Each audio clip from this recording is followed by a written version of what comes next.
In a previous video, I attempted to build a castle in Half-Life 2.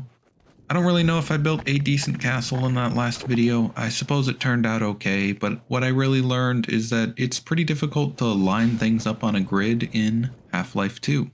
I suppose then you might be surprised that today I've decided to build a pyramid in Half-Life 2. I guess I thought that it would be easier because everything would be nicely lined up and touching, so I would have to worry less about getting the grid exactly right because the other boxes would hopefully hold everything in place.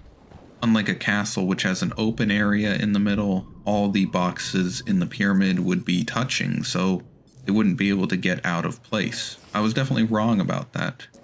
The physics engine lets one box completely mess up all the other boxes in the pyramid if you move it in the right way, so that was a mistake, but we pressed forward nonetheless.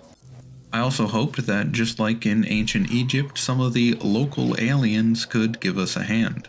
Sadly, that didn't happen, but I was able to construct this fairly short and pathetic pyramid after some trial and error. Sadly, it's just not that impressive. If the ancient Egyptians had built this, we probably wouldn't even notice it today.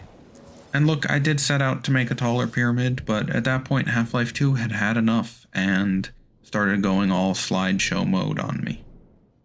I think it's actually harder to build a pyramid than it is to build a castle, because in a castle the number of crates that another crate is interacting with is relatively low.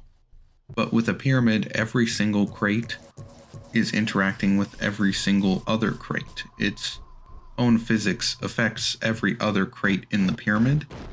So I think they're kind of just jiggling about towards the end, and I think Half-Life 2 just, well, I guess it just doesn't have very good jiggle physics.